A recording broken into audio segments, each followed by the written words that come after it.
भाभी, आज अगर आप मेरे साथ नहीं चली तो शायद जिंदगी भर बहुत देर हो जाएगी। करण ने कांपती हुई आवाज में कहा। पूजा की आंखें भर आई। नहीं करण, ये कभी नहीं हो सकता। कुछ रिश्तों की एक मर्यादा होती है और मैं उसे कभी नहीं तोड़ सकती। करण ने गहरी सांस ली और फिर बोला, मर्यादा से भी बड़ा एक सच होता है भाभी। और अब उस सच को छिपाना किसी के लिए अच्छा नहीं होगा। इतने में बाहर खड़ी माँ के हाथ से पूजा पूजा की थाली गिरकर जमीन पर गिर पड़ी। अगले ही पल उनकी चीख पूरे घर में गूंज उठी। करण, तेरे भाई की जवान विधवा को अपने साथ शहर ले जाएगा? जरा भी शर्म नहीं आई? गांव वाले क्या कहेंगे? लोग थूकेंगे हमारे खानदान पर। आंगन में ऐसी खामोशी छा गई जैसे किसी ने पूरे घर की सांसें रोक दी हो। लेकिन उस दिन करण अपनी भाभी के साथ ले जाने की जिद क्यों कर रहा था? आखिर ऐसा कौन सा सच था जिसे जानने के बाद शायद हर किसी की सोच बदल जाती? इस सवाल का जवाब छिपा है इस कहानी के हर मोड़ में, और आखिर तक पहुंचते पहुंचते शायद आपकी भी आंखें नम हो जाए। तो इसी वजह से आखिर तक इस कहानी को जरूर सुनिएगा। तो शुरू करते हैं आज की कहानी। तू पागल हो गया है क्या करण? एक जवान विधवा भाभी को तू अपने साथ शहर ले जाएगा? दुनिया थूकेगी तुझ पर। हमारे खानदान का नाम मिट्टी में मिल जाएगा। जब से ये लड़की हमारे घर आई है, हमारे घर का चिराग बुझ गया है। मेरा जवान बेटा मुझसे छिन गया। और तू बस करण, तू मुझे मत समझा कि सही क्या है और गलत क्या है। मेरा जवान बेटा चला गया है। जिस दर्द से मैं गुजर रही हूँ जब से ये इस घर में आई है, तभी से इस घर की खुशियां खत्म हो गई है। मौसम बहुत खुशनुमा था उस दिन। प्रयागराज से थोड़ी ही दूरी पर बसे उस छोटे से गांव में हर तरफ हरियाली छाई थी। मिट्टी की सौंधी महक हवाओं में तैर रही थी और एक छोटा सा परिवार अपने आशियाने में खुशियों के पल समेटे जा रहा था। इस घर के मुखिया रामशरण और उनकी पत्नी सुमित्रा देवी के दो बेटे थे। बड़ा बेटा विनय और छोटा बेटा करण। विनय स्वभाव से बहुत ही सीधा, शांत और जमीन से जुड़ा हुआ इंसान था। वह गांव में ही रहकर अपने खेतों की देखभाल करता और साथ ही गांव के चौराहे पर एक छोटी सी किराने की दुकान भी चलाता। उसकी मेहनत और ईमानदारी की वजह से गांव का हर इंसान उसकी इज्जत करता। दूसरी तरफ एक छोटा बेटा करण बचपन से ही पढ़ाई लिखाई में बहुत तेज था। उसने अपनी लगन से शहर में एक अच्छी नौकरी हासिल कर ली थी और अब वो नोएडा की एक बहुत बड़ी मल्टीनेशनल कंपनी में काम करता था। करण शहर की चौकाचौंध में रहने के बावजूद भी कभी अपने जड़ों को नहीं भूला था। वह साल में सिर्फ 2 या 3 बार ही गांव आ पाता, लेकिन उसका दिल हमेशा अपने परिवार के आसपास ही धड़कता था। हर महीने जैसी उसकी सैलरी आती, वह अपनी जरूरत के पैसे रख कर बाकी सारे पैसे सीधे अपने बाबूजी के खाते में ट्रांसफर कर देता, ताकि गांव में रह रहे माता पिता और भाई को किसी भी तरह की कोई तकलीफ ना हो। गांव के लोग अक्सर रामशरण के घर की मिसाल दिया करते थे। लोग कहते थे कि नसीब हो तो ऐसा, जिनके दोनों बेटे सोने जैसे खरे हैं। बड़ा बेटा घर संभालता और छोटा बेटा शहर में रहकर भी अपनी मर्यादा और संस्कारों को ना भूला। जब भी करण गांव आने वाला होता, पूरे घर में जैसे कोई त्योहार सा माहौल बन जाता। सुमित्रा देवी सुबह से ही रसोई में जुट जाती और करण की पसंद के पकवान बनाने लगती। रामचरण भी खुशी के मारे पूरे गांव में घूम घूम कर बताते कि उनका छोटा बेटा शहर से आ रहा है।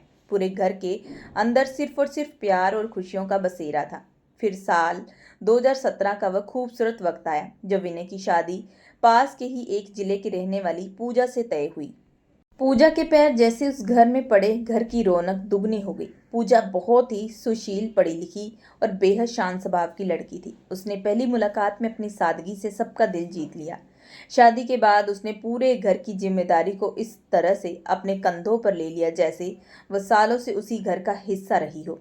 सुबह सूरज निकलने से पहले उठना, सबसे पहले अपनी सास और ससुर के पैर छूकर उनका आशीर्वाद लेना, फिर सबके लिए चाय नाश्ता बनाना, और दोपहर में जब विनय दुकान पर अकेला होता तो चुपचाप जाकर उसकी मदद करना।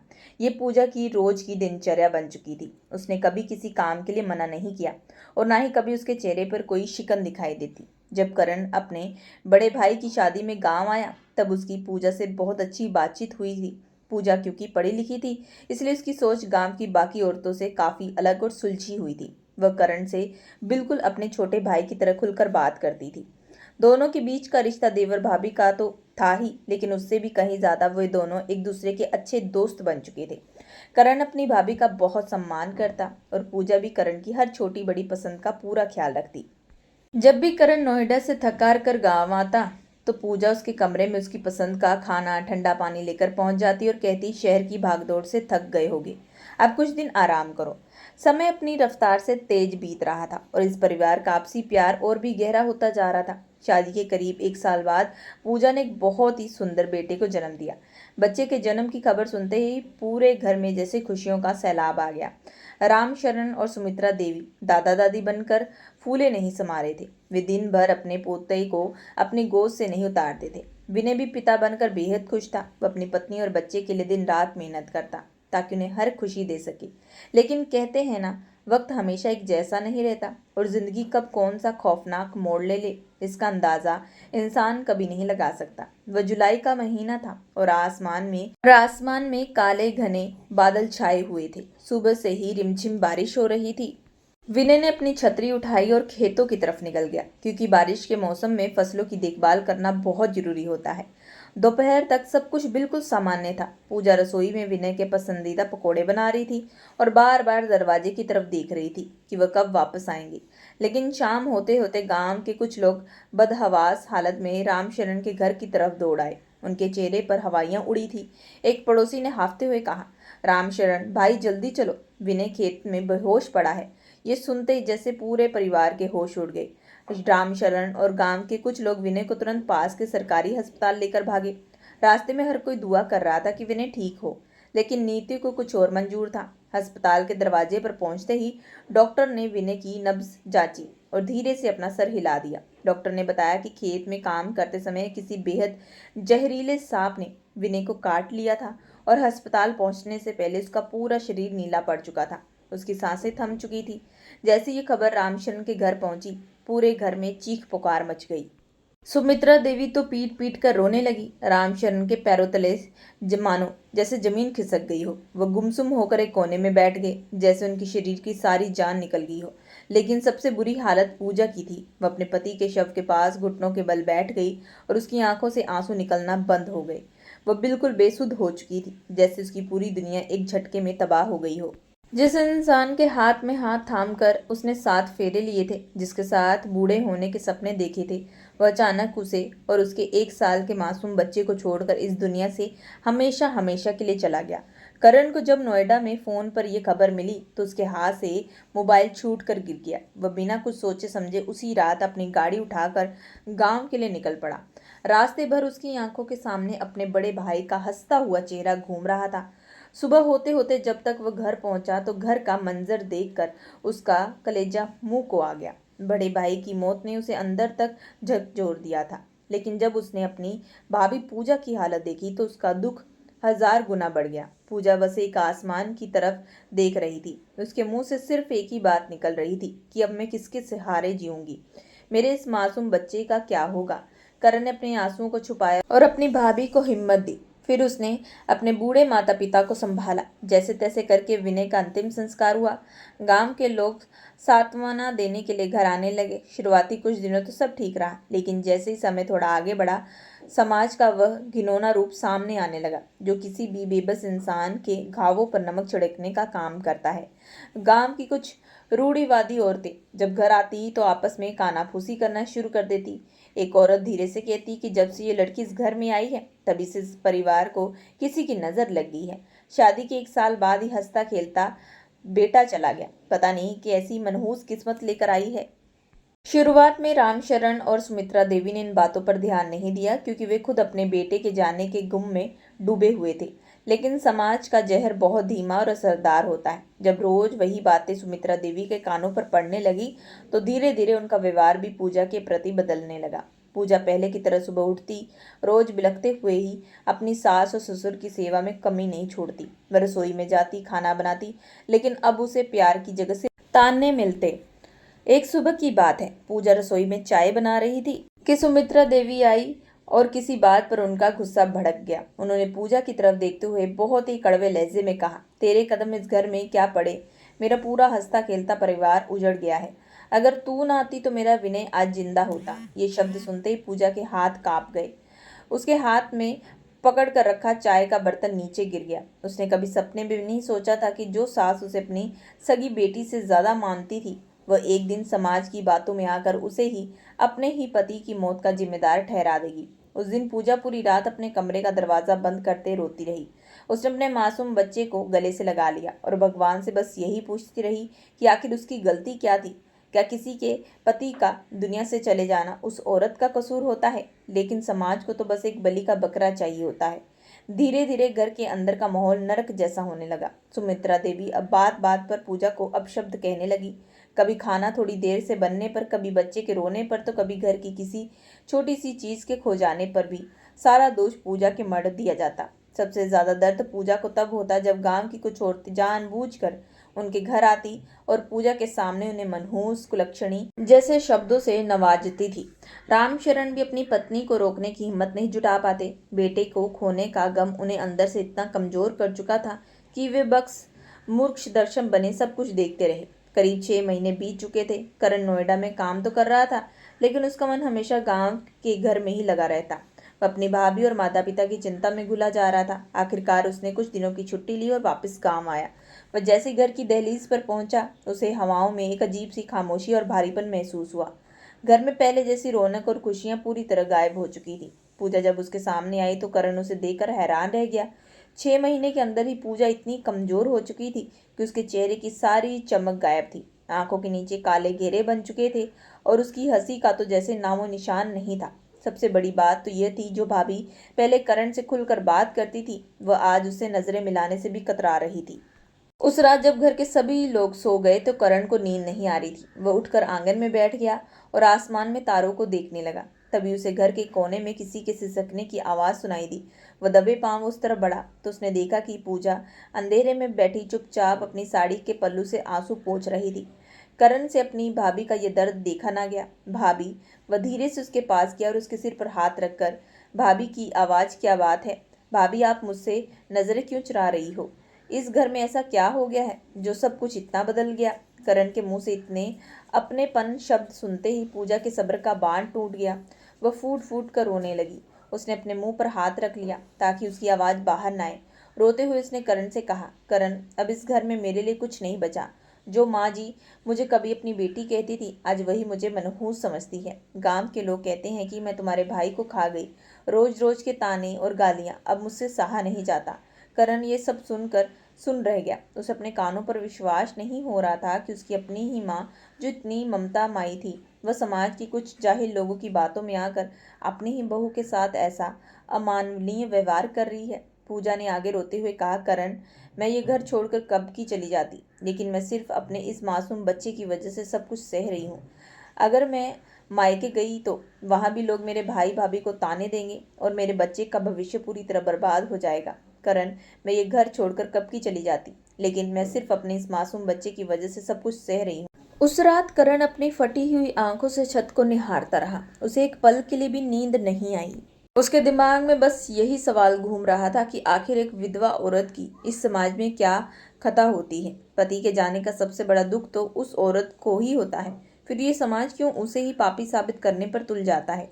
अगले दिन सुबह करण ने हिम्मत जुटाई और अपनी माँ सुमित्रा देवी को अकेले में ले जाकर समझाने की कोशिश की। उसने कहा कि माँ, तुम ये क्या कर रही हो? भैया की मौत एक दर्दनाक हादसा थी, इसमें भाभी का क्या दोष? सांप ने काटा था उन्हें, इसमें भाभी की किस्मत को क्यों बीच में ला रही हो? लोगों की फालतू बातों में आकर अपनी ही बहू को प्रताड़ित करना बंद करो। लेकिन सुमित्रा देवी का गुस्सा सातवें आसमान पर पहुंच गया। वह जोर जोर से चिल्लाकर बोली, तू शहर में रहकर बहुत बड़ा ज्ञानी बन गया है करण। तुझे क्या पता कि गांव में, समाज में हमारी कितनी बदनामी हो रही है। लोग पीठ पीछे थूक रहे हैं। जब से ये लड़की हमारे घर आई है, हमारे घर का चिराग बुझ गया है। तू इसके पक्ष में मुझसे जुबान लड़ा मत।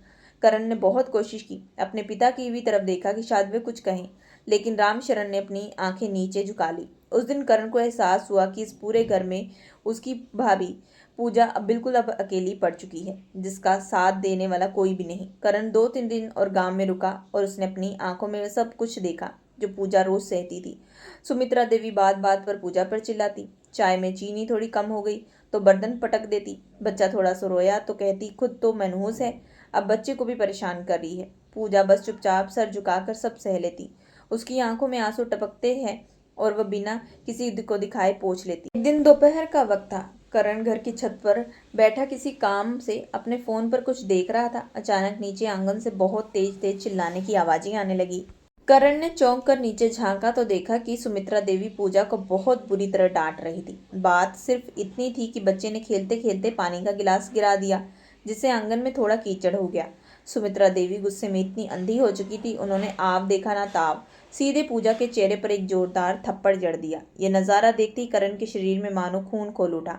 उसके बड़े भाई की पत्नी, जिसे वह अपनी माँ के समान मानता था, उस पर इस तरह हाथ उठाया गया था। करण बिजली की फुर्ती से सीढ़ियों से नीचे उतरा।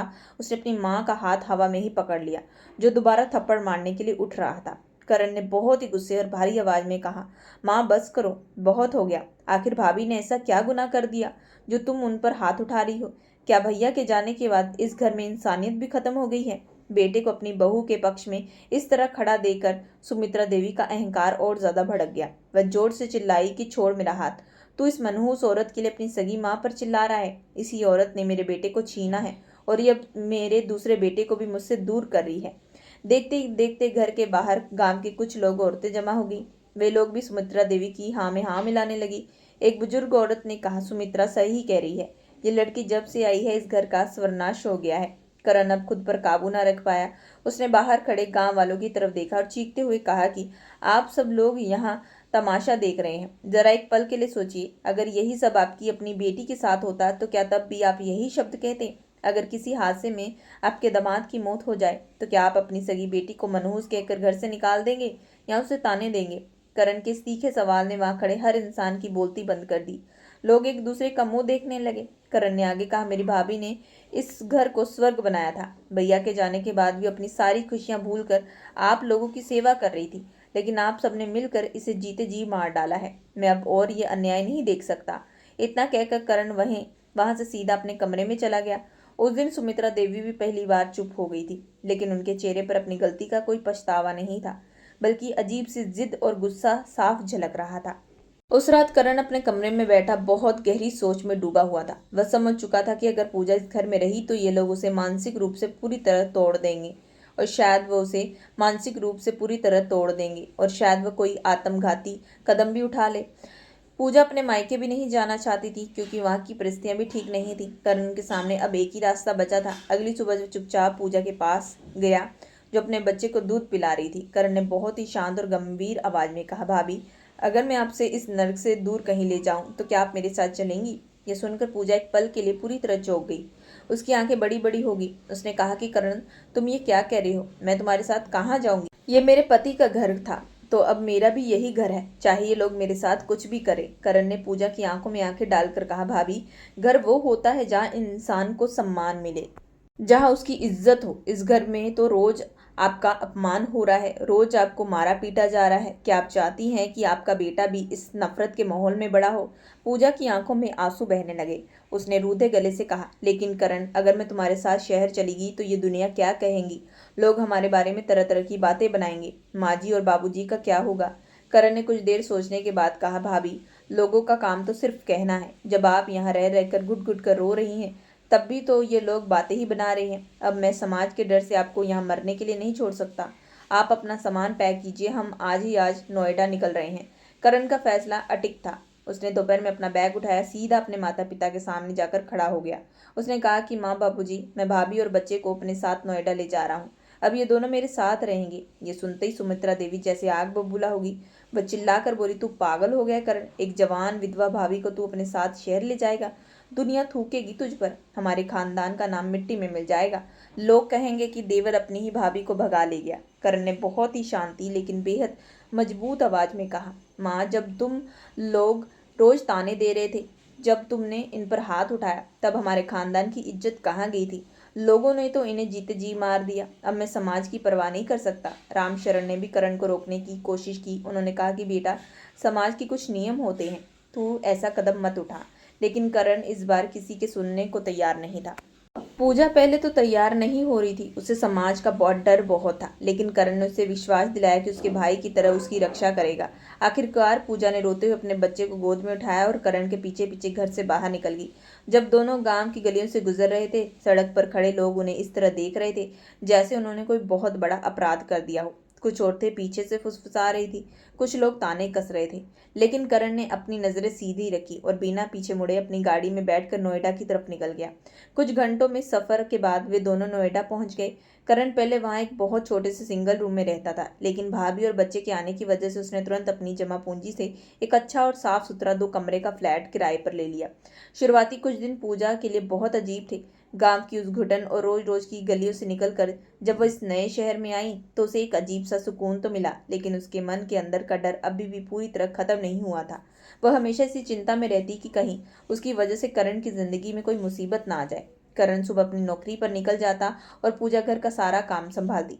करण का व्यवहार पूजा के प्रति हमेशा उतना ही सम्मानजनक रहा। उसने कभी भी पूजा को यह महसूस नहीं होने दिया कि वह उस पर या उसके बच्चे पर कोई एहसान कर रहा है। वह हर छोटी चीज खरीदने से पहले या घर का कोई भी फैसला लेने से पहले अपनी भाभी की राय जरूर लेता। लेकिन जैसा कि हम सब जानते हैं, ये समाज इतनी आसानी से किसी को जीने नहीं देता। शहर भले ही बदल गया, लेकिन लोगों की मानसिकता वही थी। जब करण के कुछ दोस्त या ऑफिस के सहकर्मी उसके फ्लैट पर आते तो वे पूजा को देखकर आपस में कानाफूसी करने लगते। कुछ दोस्त मजाक में कहते कि क्यों भाई, करण भाभी को सीधे गांव से यहाँ ले आया, अब तो तुम्हारी जिंदगी बड़े मजे से कट रही होगी। करण इन बातों को सुनकर अंदर ही अंदर खून घूट कर पी रहा था, लेकिन वह पूजा के सामने कभी अपना गुस्सा जाहिर नहीं होने देता। एक दिन की बात है, करण ऑफिस में थोड़ा जल्दी आ गया और वह बालकनी में बैठा हुआ था। पूजा उसके लिए चाय लेकर आई और उसके चेहरे पर छाई उदासी को देखकर उसने पूछ ही लिया कि करण, मुझे सच सच बताओ, तुम्हारे दोस्त और आसपास के लोग मेरे और तुम्हारे बारे में क्या बातें करते हैं? करण ने पहले तो बात को टालने की कोशिश की, लेकिन जब पूजा ने जिद की तो उसने भारी मन से बता दिया कि भाभी, हमारे पवित्र रिश्ते पर उंगलियां उठा रहे हैं, वे हमारे साथ रहने का गलत मतलब निकाल रहे हैं। यह सुनकर पूजा के चेहरे पर गहरा दर्द छा गया। वह कुछ देर के लिए बिल्कुल खामोश हो गई। उसे समझ में आ गया कि औरत चाहे गांव में रहे या शहर में, अगर वह अकेली है तो ये समाज उसे कभी चैन से जीने नहीं देगा। उस रात पूजा पूरी रात जागती रही। वह सोचती रही कि करण ने उसके लिए अपना घर छोड़ दिया, अपनी माँ से लड़ाई की और अब समाज के गंदे तानों को सुन रहा है। वह करण की जिंदगी बर्बाद नहीं होने दे सकती थी। अगली रात जब बच्चा सो गया तो पूजा करण के पास आई और बहुत गंभीर आवाज में बोली कि करण, मैं तुमसे एक बात पूछना चाहती हूँ। क्या तुमने कभी सोचा है कि ये लोग हमारी जिंदगी में इतना जहर क्यों घोल रहे हैं? वे किसी की भलाई नहीं देख सकते। पूजा ने हल्के से मुस्कुराते हुए कहा कि नहीं करण, लोग इसलिए बातें बना रहे हैं क्योंकि हमारे साथ इस रिश्ते का समाज की नज़र में कोई नाम नहीं। तुमने मुझे और मेरे बच्चे को अपनी छत दी, अपना सम्मान दिया, लेकिन ये दुनिया से सिर्फ एक गुनाह की नज़र से देखेगी। अगर सच में इन लोगों का मुंह हमेशा के लिए बंद करना होगा तो हमें एक होना होगा, हमें शादी करनी होगी। पूजा के मुंह से शादी की बात सुनते करण जैसे सुन रह गया। उसने कभी भी जिंदगी में इस नजरिए से नहीं सोचा था। उसके मन में पूजा के लिए सिर्फ और सिर्फ सम्मान और अपने भाई के पत्नी के प्रति कर्तव्य की भावना थी। लेकिन जब उसने पूजा की बात पर गहराई से विचार किया तो उसे एहसास हुआ कि पूजा गलत नहीं कह रही। इस समाज में अकेले औरत को सुरक्षा और अधिकार देने का एकमात्र जरिया है शादी। पूरी रात करण सो नहीं पाया। उसकी आंखों के सामने एक तरफ उसके दिवंगत भाई विनय की यादें थी तो दूसरी तरफ उसके बूढ़े माता पिता का चेहरा था और सामने खड़ी थी बेबस भाभी और उसका मासूम भतीजा जिसका भविष्य दांव पर लगा था। सुबह जब सूरज की पहली किरण कमरे में आई तो करण ने अपना फैसला कर लिया। वह पूजा के पास गया, उसका हाथ अपने हाथ में लेकर बोला कि भाभी, अगर आपको लगता है कि समाज का सामना करने का यही एकमात्र रास्ता है तो मैं इस बंधन के लिए तैयार हूँ। अब से मैं आपके और इस बच्चे के अलावा मेरा इस दुनिया में कोई नहीं। ये सुनकर पूजा की आंखों में खुशी और गम के मिले जुले आंसू बहने लगे। उसे लगा कि जिंदगी ने उसे उसके लिए जो सारे दरवाजे बंद किए थे, भगवान ने करण के रूप में एक नया रास्ता खोल दिया। कुछ दिनों के बाद दोनों ने एक पास ही कोर्ट और फिर एक छोटे से मंदिर में जाकर बहुत सादगी से शादी कर ली। कोई ढोल नगाड़ा नहीं था, कोई बाराती नहीं था, बस 2 आत्माएं थी जिन्होंने एक दूसरे का हाथ हमेशा के लिए थाम लिया। करण ने पूजा की मांग में सिंदूर भरा और बच्चे को कानूनी रूप से अपना नाम दे दिया, लेकिन उन्हें इस बात का बिल्कुल भी अंदाजा नहीं था जब ये खबर प्रयागराज के उनके पैतृक गांव पहुंचेगी तो वहां कितना बड़ा भूचाल आने वाला है। शादी को 2-3 दिन बाद करण देर रात तक अपने फ्लैट की बालकनी में खड़ा था। नीचे शहर की रोशनी जगमगा रही थी, लेकिन उसके दिल के अंदर एक अजीब सी घबराहट और बेचैनी थी। उसने हिम्मत जुटाई और अपने मोबाइल से अपने बाबूजी का नंबर डायल किया। फोन की घंटी बजती रही, उस आखिरकार फोन उठा। दूसरी तरफ से उसकी माँ सुमित्रा देवी की आवाज आई। करण ने गहरी सांस ली और कांपती हुई आवाज में कहा, माँ, मैंने पूजा भाभी से मंदिर में शादी कर ली, अब वह मेरी पत्नी है। यह सुनते ही फोन के दूसरी तरफ पूरी तरह सन्नाटा छा गया। करण को लगा कि अब उसकी माँ गुस्से में चिल्लाएगी, उसे हमेशा के लिए श्राप देगी या रिश्ता तोड़ देगी। लेकिन कुछ ही सेकंड के बाद फोन से सुमित्रा देवी के फूट फूट कर रोने की आवाज आने लगी। वह रोते हुए बोली कि बेटा, तूने जो किया शायद वह सही था। भगवान ने हमारी आंखें खोलने के लिए ही तुझसे ये कदम उठवाया है। माँ के मुंह से ये शब्द सुनकर करण पूरी तरह अवाक रह गया। उसकी आंखों से भी आंसू बहने लगे। जिस माँ ने पूजा को थप्पड़ मारा था, जिसे मनहूस कहा था, आज वही माँ फोन पर रोते हुए अपनी गलती का पश्चाताप कर रही थी। सुमित्रा देवी ने रोते हुए आगे कहा, बेटा, जब से पूजा इस घर से गई है, ये घर बिल्कुल कब्रिस्तान जैसा सुन्न हो गया है। हमें समझ में आ रहा है कि गलती उस बच्ची की नहीं थी, बल्कि हमारी सोच की थी। हमने गांव वालों के बहकावे में आकर अपनी ही लक्ष्मी जैसी बहू को बहुत रुलाया। भगवान हमें कभी माफ नहीं करेगा। पूजा भी वहीं पास में खड़ी थी और फोन पर अपनी सास की बातें सुन रही थी। अपनी सास को इस तरह अपनी गलती मानते देख पूजा भी खुद पर काबू न कर पाई और वह भी रोने लगी। उसके बाद फोन करण के पिता रामशरण ने ले लिया। उन्होंने बहुत भारी और रूधे गले से कहा, बेटा करण, तूने सचमुच अपने भाई का फर्ज निभाया है। अगर उस दिन तू पूजा का हाथ पकड़कर शहर नहीं ले जाता तो वो पूरी जिंदगी घुट घुट कर मर जाती। हम अपने बड़े बेटे को खोने के गम में इतने अंधे हो गए थे कि हम सही और गलत का फर्क ही भूल गए। हमने उस बहू पर कीचड़ उछाला जिसने कभी इस घर को टूटने नहीं दिया। माँ ने फोन पर रोते हुए विनती की कि बेटा, अगर हो सके तो अपनी इस बूढ़ी माँ को माफ कर देना और एक बार अपनी पत्नी और बच्चे को लेकर घर वापस आना। इस बार तुम्हें कोई ताना नहीं मिलेगा। इस बार इस घर में हमारी बहू नहीं बल्कि हमारी बेटी वापस आएगी। करण ने उस समय ज्यादा कुछ नहीं कहा, लेकिन फोन रखने के बाद उसके दिल का जो बोझ पिछले कई महीनों से था वो पूरी तरह हल्का हो गया। इस घटना के करीब 1 महीने के बाद जब सब कुछ थोड़ा शांत हुआ तो करण ने गांव जाने का फैसला किया। पूजा पहले तो बहुत डरी हुई थी। उसे वही पुराना थप्पड़, वही गलियां और वही ताने याद आ रहे थे। वे बार बार करण का हाथ पकड़कर पूछती थी कि करण, अगर वहां जाने के बाद फिर से वही सब हुआ तो मैं जी नहीं पाऊंगी।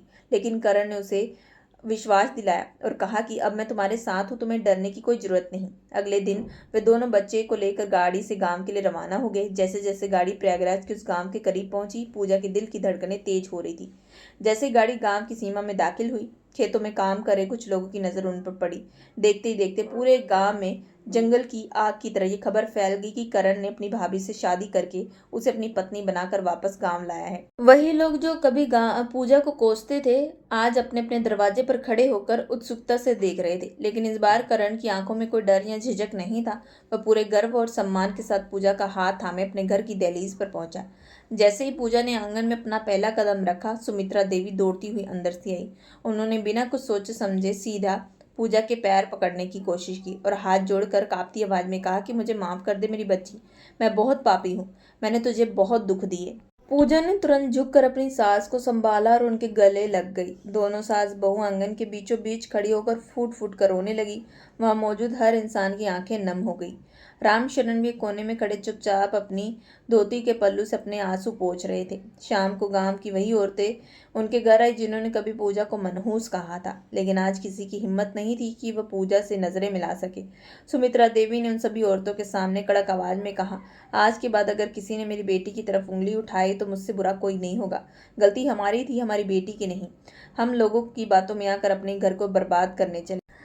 समय बीतता गया और धीरे धीरे इस परिवार के सारे जख्म भरने लगे। रिश्तों में पहले से कहीं ज्यादा परिपक्वता थी और सम्मान आ चुका था। आज साल 2026 चल रहा है और करण और पूजा अपनी जिंदगी में बेहद खुश है। उनका बेटा अब बड़ा हो चुका है और स्कूल जाता है। करण उसे अपने सगे बेटे से भी ज्यादा प्यार करता है और उसे अपने बड़े भाई विनय की छवि के रूप में देखता है। करण आज भी नोएडा की उसी कंपनी में काम करता है, लेकिन अब उसके दिल में कोई बेचैनी नहीं, क्योंकि उसका परिवार अब पूरी तरह सुरक्षित और खुश है। दोस्तों, ये कहानी हमें सिखाती है कि समाज कभी भी आपके सुख दुख में साथ नहीं देता। जब आप पर मुसीबत आती है तो यही समाज आपको दोषी ठहराकर तमाशा देखता है। और अगर करण उस दिन समाज के डर से पीछे हट जाता तो आज पूजा की जिंदगी किसी नर्क से बदतर होती। उसने रिश्ते से ऊपर उठकर इंसानियत का धर्म निभाया है। अब आप बताइए, करण ने जो किया वो सही किया? आपकी जो भी राय है कमेंट बॉक्स में जरूर बताइएगा। कहानी पसंद आए चैनल को लाइक और सब्सक्राइब जरूर करिएगा एंड बेल आइकन का बटन जरूर दबाइएगा।